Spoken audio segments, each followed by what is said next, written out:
హరిప్రసాద్ గారు okay sir. So అందరికీ నా హృదయపూర్వక నమస్కారం అండి. Thank you. Let's go ahead. Please will go ahead. ప్రత్యేకించి ఇది నిన్న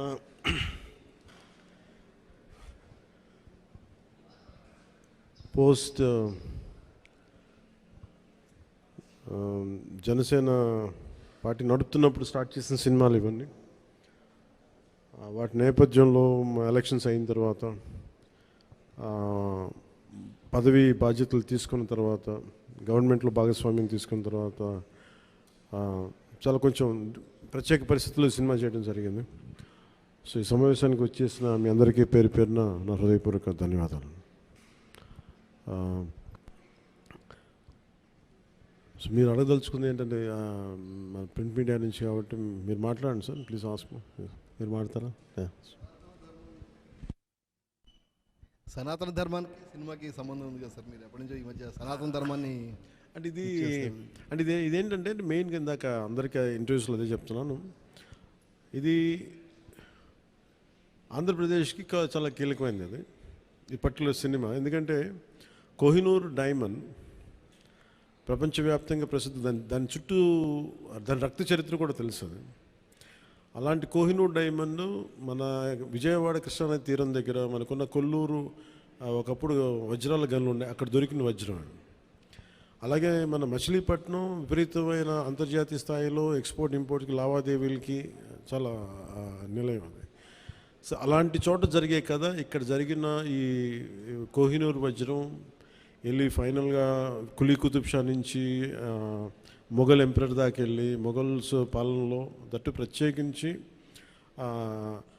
ఒక నియంతగా ఉన్న సొంత తమ్ముడిని కూడా సొంత అన్నయ్యని కూడా చంపి దారా సిక్కుని చంపేసిన ఔరంగజేబ్, తండ్రిని ఖైదులో పెట్టించిన ఔరంగజేబ్, అలాగే హిందువుగా బతకాలి అంటే పన్ను కట్టాల్సిన సమయం అలాంటి పరిస్థితుల్లో తీసుకొచ్చి దేవాలయాలు కూల్చేసిన ఔరంగజేబ్, అలాంటి ఔరంగజేబ్ ఆసీనుడైన ఆసనం మీద నెమలి సింహాసనం మీద ఉన్న కోహినూర్ని హీరో పాత్ర ఇవ్వబడుతుంది. అది తీసుకురమ్మని అది అసైన్ చేయబడతారు. సో అది నాకు ఇంట్రెస్టింగ్ అనిపించి సినిమాని ఒప్పుకోవడం జరిగింది. ఇది దాదాపు 3-4 సంవత్సరాలు క్లోజ్ టు 5 years పట్టింది. 2 కరోనా వేవ్స్ బాగా ఇబ్బంది పెట్టినాయి. ఫైనల్గా వచ్చేటప్పటికి మన మ్యాన్ మేడ్ డిజాస్టర్ గత ప్రభుత్వం చేసిన సమయంలో కరెక్ట్గా సినిమా చేద్దాం అనుకున్న సమయంలో చంద్రబాబు గారిని చేసేయడం, నన్నేమో వైజాగ్లో ఇబ్బందులు పెట్టేయటం, వీటన్నిటిలో చాలా డిఫికల్టీస్ వచ్చింది సినిమా పూర్తి చేయడానికి. ఫైనల్గా గవర్నమెంట్ మారిన తర్వాత చేద్దాం అనుకుంటే చేసే టైంకి అడ్మినిస్ట్రేషన్ 6 months తర్వాత కరెక్ట్ ఇక్కడ ఈ ఆఫీస్కి క్యాంప్ ఆఫీస్ కొత్తపేట దూరంలో ఉన్న ఈ మిడ్ వ్యాలీ ఏరియాలో సెట్స్ వేసి రోజుకి కుదిరినప్పుడల్లా 7 to 9 మార్నింగ్ షూటింగ్ చేస్తాం. ఎప్పుడన్నా సండేస్ కుదిరితే ఒక రోజు ఒక 9 గంటలు చేయటం అలా జరిగింది. సో ఫైనల్గా సినిమా ఫినిష్ పూర్తయింది. ఈ కైండ్ ఆఫ్ యాక్షన్ అడ్వెంచర్, అలాగే ఈ చారిత్రాత్మక నేపథ్యం కాబట్టి కొంత జిజియా మీద ఒక రివోల్ట్ ఎలా ఉంటుంది అంటే ఒక హిందూగా నువ్వు వెళ్తున్నాలంటే క్యూలో నుంచొని for being Hindu you have to pay tax. So అలాంటి ఇంట్రెస్టింగ్ ఎలిమెంట్స్ ఉన్నాయి. And it's more of a wholesome entertainer తప్ప దీంట్లో ఏ విధంగా పొలిటికలైజ్ అనేది ఏముండదు. ఇట్స్ ఫ్యామిలీ ఎంటర్టైనర్ కాదు. ఇది నేను చేయటం వల్ల దీనికి ఇంకేదైనా రంగులు ఆపాదించబడతాయో నాకు తెలియదు కానీ బట్ నేను మటు సినిమా చేసినప్పుడు it is beyond politics. So దాంట్లో ధర్మం అనేది ఒక element.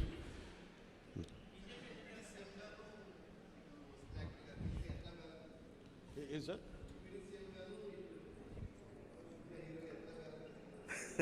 Quite a challenge.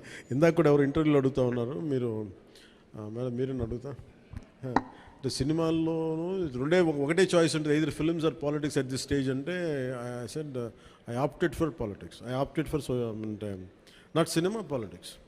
So అందుకని నా ప్రయారిటీ పాలిటిక్సే అడ్మినిస్ట్రేషన్ పెట్టి నాకంటూ కొంత టైం అనుకున్నప్పుడు దాన్ని బట్టికే కేటాయించడం జరిగింది. అట్లా సాధించాను. ఏ సినిమాకి చేయని విధంగా ఫస్ట్ టైం ప్రమోషన్స్లో దిగారు మీరు. ఇది చాలా ప్రత్యేక పరిస్థితులు ఉన్నాయి సార్. నేను మామూలుగా అయితే పెద్ద చేయను. అంటే నా వల్ల నిర్మాతలు నష్టపోయారు. అది కూడా ఎలా నష్టపోయారు, ఒకటి కరోనా, 2 న్యాచురల్ డిజాస్టర్, రెండోది రెండు న్యాచురల్ డిజాస్టర్స్, ఇంకోటి man made disaster, administration disorder, ఇక్కడ పొలిటికల్ ఇది ఇక్కడ. సో మూడిటికి నిర్మాతలు బలైపోయారు. సో దానికి నేను ఒక నైతిక బాధ్యత వహించి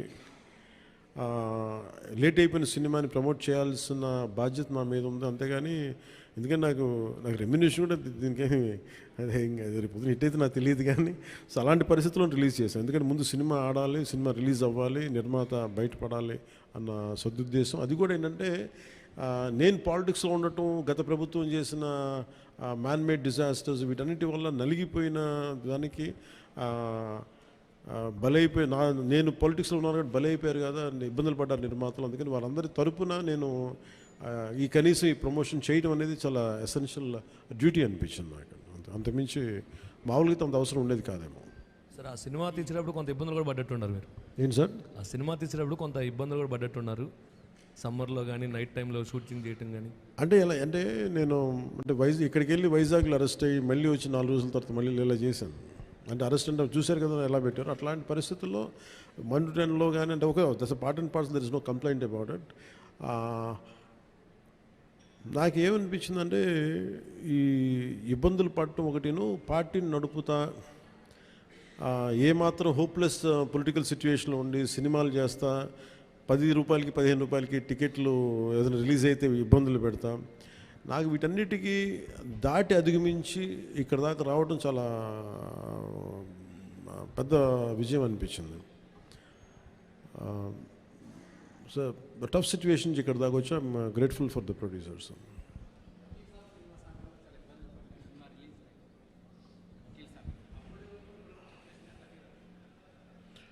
అంటే అన్నీ ఆర్గానిక్ ఉంటాయి కదండి, ఏదన్నా సహజంగా ఉంటాయి, కొన్ని ఇబ్బందులు ఉంటాయి, జరుగుతూ ఉంటాయి. అంటే నాకేంటంటే నేను సినిమాని ఇప్పుడు అంటే నేనది ఇప్పుడు మనం చాలాసార్లు నేను ప్రతి సభలో కూడా చెప్తాను, ప్రతి చిన్న పనికి కూడా ఒక చిన్నపాటి యుద్ధమే చేయాల్సి వస్తుంది.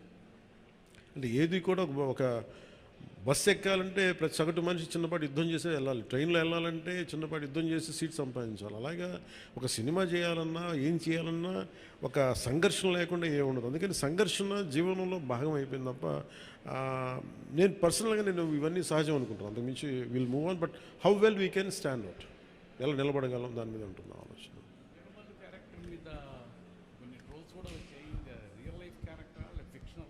ఇది ఫిక్షన్ క్యారెక్టర్స్, అసలు వాళ్ళు ఎవరో మాట్లాడారు, నా దృష్టికి తీసుకొచ్చారు కానీ అసలు సంబంధం లేదు. అది సర్వాయి పాపన్న గౌడ్ అని చెప్పి అసలు సంబంధం లేదు, దానికి దీనికి అస్సలు సంబంధం. ఇది ఒక వన్ ఈజ్ ఒక హై కాన్సెప్ట్. ఒకవేళ కోహినూర్ డైమండ్ని తీసుకొస్తే ఉంటుంది, దాన్ని కొర్లు మన ఈ మచిలీపట్నం పరిసర ప్రాంతాల్లో పెరిగే ఇలాంటి వాతావరణంలో పెరిగిన ఒకడికి ఈ బాధ్యత తప్పు చెప్తే నిజాం నవాబు ఎలా ఉండొచ్చు, ఈ హై కాన్సెప్ట్. దీంట్లో ఎక్కడా కూడా అది ఒక ఫిక్షస్ క్యారెక్టర్ తప్ప దాన్ని ఎక్కడా కూడా అసలు చారిత్రాత్మక ఆధారాలు ఉన్న పాత్ర అసలు కాదు, ఫ్రమ్ డే వన్ నుంచి. It's very quite created character. Sir Bheemla నాయక్కు సంబంధించి అప్పుడు టికెట్ రేట్లు తగ్గించారు, అయినా సరే హిట్ అయింది. కానీ ఇప్పుడు టికెట్ రేట్లు పెంచారు. అంటే ఆ రోజు టికెట్లు రేట్లు తగ్గిస్తే నిరుత్సాహపడలా, ఈరోజు టికెట్ రేట్లు పెరిగితే కూడా ఆనందించట్లా. భగవంతుని ఏదిస్తే తీసుకోవడం అంతే తప్ప ఈరోజు గవర్నమెంట్ ఉంది కాబట్టి అంటే ప్రత్యేకించి పవన్ కళ్యాణ్ సినిమాకి ఇస్తే నేను ఖచ్చితంగా అది నేను ఆనందించేవాడిని కాదు. కానీ ఇది అందరికి ఇచ్చారు కాబట్టి దాంట్లో నాకు ఇవ్వకపోతే అది వివక్ష చేసినట్టు ఉంటుంది, అది కూడా తప్పవుద్ది కదా. అందుకని I think it's part and parcel. ఆ రోజు అలా జరిగింది, ఈ రోజు ఇలా జరిగింది, అంతకుమించి దీన్ని వేరేలా చూడటానికి వెళ్ళలేదు. ప్రొడ్యూసర్ నష్టపోయాడనే దేనికి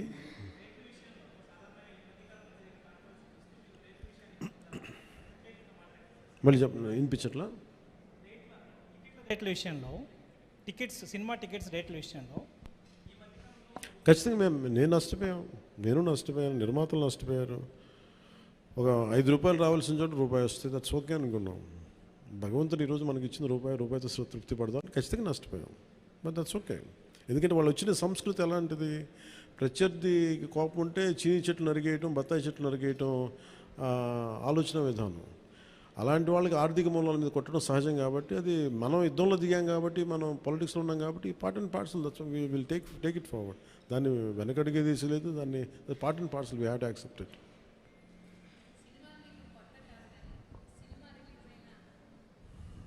సినిమాలు మీకేం కొత్త కాదు, కానీ ఏ సినిమా రిలీజ్ అయినా అందరికీ కొంత నెర్వస్నెస్ ఉంటుంది. మీకు కూడా ఉంటుందా? నాకు నిండా మునిగినోడు చలి అని చెప్పండి. కానీ బాధ్యత ఉంటుంది. అంటే సినిమా బాగుందంటే ఆనందిస్తాను, బాగలేదంటే ఓకే ఏం కరెక్ట్ చేయాలని ఆలోచిస్తాను, అంతే తప్ప. ఎందుకంటే ఎందుకు నాకు నర్వస్నెస్ ఉంటుంది అంటే చేసేటప్పుడు చాలా ఒళ్ళు దగ్గర పెట్టుకుని చేస్తాను.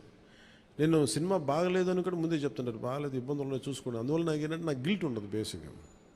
ఇప్పుడు మెచ్యూరిటీ వచ్చి ఎప్పటి నుంచో మూవీస్ తీస్తున్నారు, ఇప్పుడు మీరు అలా అనుకుంటున్నారా? మొదటి నుంచి కూడా అలాగే ఉండేవాళ్ళ? దీనికి నేను సమాధానం చెప్పాను. మీరు కావాలని నా ఇంటర్వ్యూస్ చూసుకోండి, బిఆర్ రాజు గారితో ఉంటాయి. ఆ ఇంటర్వ్యూస్లో నేను ఇప్పుడు ఏం మాట్లాడినా అవే ఉంటాయి. అందుకని అందుకని ఉదాహరణ తొలి ప్రేమ తీశాను. తొలి ప్రేమ షూటింగ్ చేసినప్పుడు సినిమా అయిపోయి రిలీజ్ అవుతుంటే నేను కూర్చొని అక్కడ ఒక్కనే కూర్చున్నాను. గబ్బర్ సింగ్ కూర్చున్నా కానీ నేను ఒక్కనే కూర్చుని ఉన్నాను.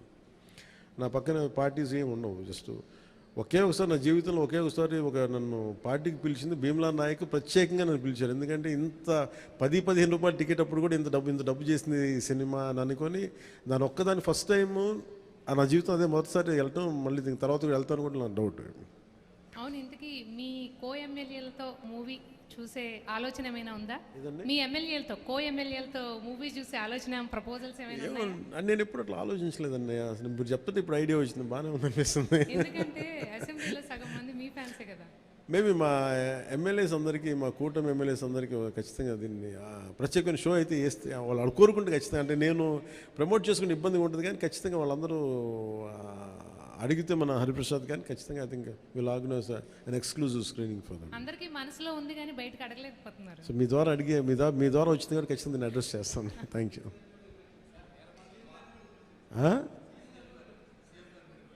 సీఎం గారు బిజీగా ఆయన సినిమాలు మా అయితే ఒక 5 నిమిషాలు చూస్తారేమో. ఎందుకు రోజు నన్నే చూస్తుంటారు కదా, సినిమా చూస్తున్నట్టు అనుకుంటారు.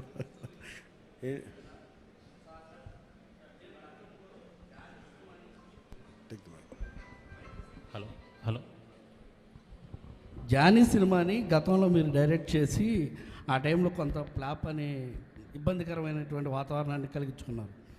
ఈ సినిమాలో మీరు లాస్ట్ క్లైమాక్స్ మీరే డైరెక్ట్ చేశారని చెప్పేసి చెప్తున్నారు.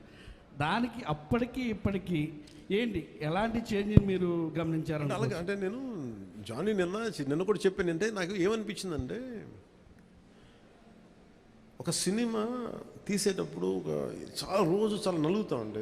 నేను చెప్పేది సినిమా అనేది ఒక్కటే కష్టపడేది కాదు, ప్రతి ఒక్కటే. ఈవెన్ ఒక చిన్నపాటి ఉపాధి శ్రామికుడు కూడా కష్టపడతారు, యుద్ధం చేయాలి పట్టుకోటి కోసం. సినిమా ఏంటంటే చాలామంది డబ్బులు చాలా గ్లామరస్గా కనిపిస్తుంది ఫిల్మ్ ఇండస్ట్రీ.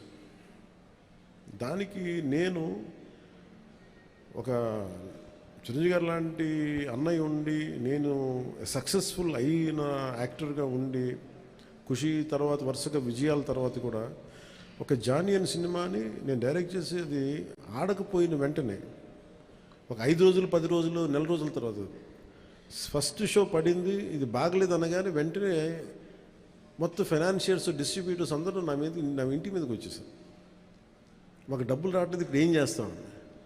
నా క్వశ్చన్ ఏముందంటే, మీకు డబ్బులు ఇచ్చినప్పుడు నాకు ఎప్పుడు ఎక్స్ట్రా ఇవ్వలేదు కదా, ఇప్పుడు డబ్బులు పోయినప్పుడు అది ఉండదు అక్కడ. సో నేను కంప్లైంట్ చేయట్లేదు. అంటే నాకు ఏమనిపించిందంటే, ఫస్ట్ టైము నాకు చాలా ఒక కాలంలో చెప్పిన అన్ని బంధాలు ఆర్థిక బంధాలు నాకు అది గుర్తొచ్చింది. నేను ఆ రోజు మొత్తం నా రెమ్యునరేషన్ తీసుకోలేదు, ఇచ్చేసాను. నాకేమనిపించిందంటే ఒంటరితనం అనిపించాను. అంటే ఇప్పుడు ఎలా ఉంది అంటే, గత ప్రభుత్వం చేసిన ఒక దుర్మార్గాలన్నీ నేను చేసేసి అందరూ నిందిస్తుంటే నేను ఎంత బాధపడాలో, సినిమా ఫ్లాప్ అయితే నన్ను బాధపడమని అందరూ అలా చెప్తాను. నా ఉద్దేశం ఏంటంటే, సినిమా చేసాం, బాగలేదు, ఆడలేదు అంతే. కానీ దానికి ఏంటి ఏదో ఒక కొంపలంతా మునిగిపోయినట్టు ఇలా మొక్కలు పెట్టుకున్నారండి. అందరూ డీలా అయిపోయి ఓకే నష్టపోతే ఎంత నష్టపోయింది చూద్దామని చెప్పి ఫైనల్ నేను ఏం చేయగలిగింది, బాబు నాకు ఇచ్చిన రెమ్యునరేషన్ ఇది, నాకు రూపాయి అవుతుంది తీసుకోండి అని చెప్పి నేను ఇంకో 15 లక్షలు అప్పు నేను తీసుకున్నాను. దాని తర్వాత ఇంకోళ్ళ దగ్గర ఆ అనుభవం నన్ను చాలా బలమైన వ్యక్తం చేసింది. ఆ ఒక్క జానీ ఫెయిల్యూర్ నాకు ఎంత హెల్ప్ చేసిందంటే, పాలిటిక్స్లో హెల్ప్ చేసింది. నేను 2019లో ఓడిపోతే మళ్ళీ నాకు అదే గుర్తొచ్చింది. నేను ఎలా సర్వైవ్ అయ్యానప్పుడు failure is a part and parcel of growth. అది నాకు బాగా బలం ఇచ్చి నిన్న ఒక నిర్మాత ఆ రోజు అన్ని ఇబ్బందులు లేవు, కానీ రత్నం గారు లాంటి వ్యక్తి ఒక చిన్నపాటి మేకప్ అసిస్టెంట్గా ప్రారంభించిన వ్యక్తి, అంచెలంచెలుగా శంకర్ లాంటి వాళ్ళతో సినిమా తీసి పాన్ ఇండియా సినిమాలు తీసిన వ్యక్తి ఈ రోజున సినిమా రిలీజులకి ఇబ్బంది పడతా ఉంటే నాకు అనిపించింది చాలా బాధేస్తుంది. ఇది నాకు అందుకే నేను దగ్గరుండి ఈ సినిమాని ప్రేక్షకుల దగ్గరికి తీసుకెళ్ళాలనేది నిర్ణయించుకున్నాను. సో నాకు అందుకు అనిపించింది అన్నమాట. అందుకని నా జానీ అనేది ఎందుకు వచ్చిందంటే ఇంత ఫీబుల్గా ఉంటారు. అంటే మనీ దగ్గరికి వచ్చేటప్పటికి అందరూ నువ్వు చస్తావో పెడతావో తెలియదు కానీ మాకు ఇలా కట్ట ఒకసారి ఇర్లాజికల్గా ఉంటుంది. సో అలాంటి సమయంలో నాకు ఆయన అండగా నిలబడాలి. అందుకని that's reason why I quote. అందుకనే క్లైమాక్స్ ప్రత్యేకించి నేను ఎందుకు చెప్పానంటే అప్పుడు నేను కొన్నిసార్లు నేను బుల్డోస్ చేసుకుని వెళ్ళాల్సింది, కొన్నిసార్లు రైట్ నిర్ణయం మన మనసుకు తెలుస్తుంది యాజ్ అ ఫిల్మ్ మేకర్గా. కొన్నిసార్లు పక్కన వాళ్ళు మాటలు నేను అసలు ఎప్పుడు పక్కన వాళ్ళ మాటలు విన్నాను. కానీ ఈ ఫిల్మ్కి వచ్చేటప్పటికి ఈసారి ప్రత్యేకించి ఎట్టి పరిస్థితుల్లో నేను పాలిటిక్స్లో ఉన్నాను, సినిమాలు బాగా చేయడేమో అన్న సందేహం ఎక్కువ మందికి ఉంటుందని చెప్పి ప్రత్యేకించి శ్రద్ధ పెట్టి చేశాను. సో క్లైమాక్స్ కూడా ఎందుకు చేశానంటే నేను చాలా సంవత్సరాలు అయిపోయింది యాక్షన్ కొరియోగ్రఫీ చేసి. రియల్ లైఫ్లో వీళ్ళతో గొడవలు పడుతున్నాను, సినిమాల్లోనే యాక్షన్ కొరియోగ్రఫీ చేశాను. సో ప్రత్యేకించి ఆ particular episode it's close to my heart. చిన్నప్పుడు ఎప్పుడు పుస్తకాల్లో చదువుకున్నాం, హిందూగా బతకాలంటే జజియా పన్ను కట్టాలి. సో ఆ బాధ ఏదో ఉండిపోయినట్టుంది ఎక్కడో. సో అది ఆ వెంటౌట్ తీసుకున్న అవకాశం దొరికింది, ఐ యూజ్డ్ ఇట్ అంతే. సార్ మనం చూసుకున్నట్లయితే లేదు తీసుకుని సార్ అన్నీ బాగుంటే తీసుకుంటాను. మనం ఈ మధ్యకాలంలో చూసుకున్నట్లయితే నిర్మాతలకి కొంతమందికి మాత్రమే థియేటర్లు ఉండిపోయినాయి, వేరే వాళ్ళ సినిమాలకి ఇబ్బంది పడుతున్నారంటూ కూడా కొంత కాంట్రవర్సీ వచ్చినటువంటి పరిస్థితి సినిమా పరిశ్రమ విషయంలో. అదే రేట్ల విషయంలో కావచ్చు, థియేటర్స్ దాని విషయంలో మీకు కూడా అలాంటిది అంటే థియేటర్స్ సరిగ్గా లభించకపోవడం కొంత నిర్మాతలు ఏమన్నా ఇబ్బంది పెట్టే అవకాశం ఉంటుందా గతంలో లాగా? అది ఎప్పుడు అలా పెడతారని నేను ఎప్పుడు అనుకోను. ఎందుకంటే థియేటర్స్కి ఫీడింగ్ కావాలి, బేసిక్ సైన్స్ అది ఎవరు అలా చేస్తారు నేను అనుకోను. కానీ ఒకసారి కొన్ని అనుకోని పరిస్థితులు వస్తూ ఉంటాయి, అది పెద్ద మనసు వదిలేయటం అంతే. సార్ ఇప్పుడు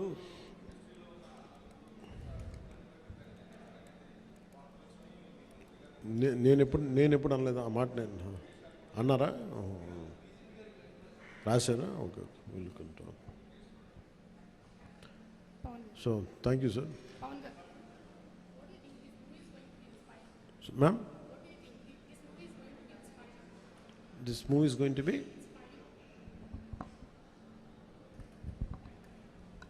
What do you think? This movie is going to be inspiring by your role? And inspiring, నేను చెప్పలేను కానీ I feel it is a wholesome entertainer.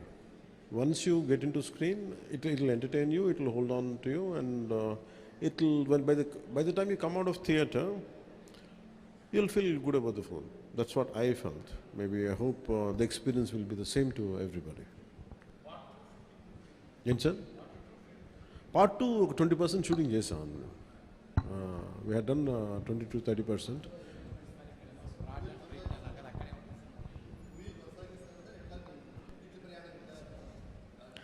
వచ్చే డబ్బుల్ని బట్టి, నాకు దొరికే టైంని బట్టి, కుదిరితే భగవంతుడి ఆశీస్సులు అన్ని కుదిరి. సార్ ఏంటి సార్? చిత్ర పరిశ్రమ ఎక్కడున్నా అది ఉన్నది. ఆల్రెడీ ఏపీకి రావాల్సిన కొత్తగా అవసరం లేదు, కానీ ఏపీలో డెవలప్ చేయాల్సిన ఇన్ఫ్రాస్ట్రక్చర్ డెవలప్ చేయాలి. హైదరాబాద్లో ఎలాంటి ఇన్ఫ్రాస్ట్రక్చర్ ఉందో ఆంధ్రప్రదేశ్లో కూడా అలాంటి ఇన్ఫ్రాస్ట్రక్చర్ కొంత హైదరాబాద్లో ఉండొచ్చు, కొంత మంగళగిరి లేదా మనకున్న ప్రాంతాల్లో కావచ్చు. ఇట్ డిపెండ్స్ పరిస్థితులు ఎక్కడ బాగుంటాయండి, దాని తగ్గట్టుగా ఇన్ఫ్రాస్ట్రక్చర్ అయితే డెవలప్ చేయాలి. ఫిల్మ్ మేకింగ్ స్కూల్స్ చాలా డెవలప్ చేయాలి.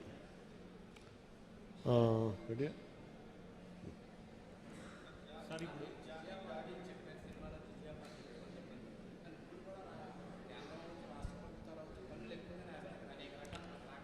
ఆ పన్నుల గురించి ప్రత్యేకించి మాట ప్రస్తుతం ఓన్లీ హరిహర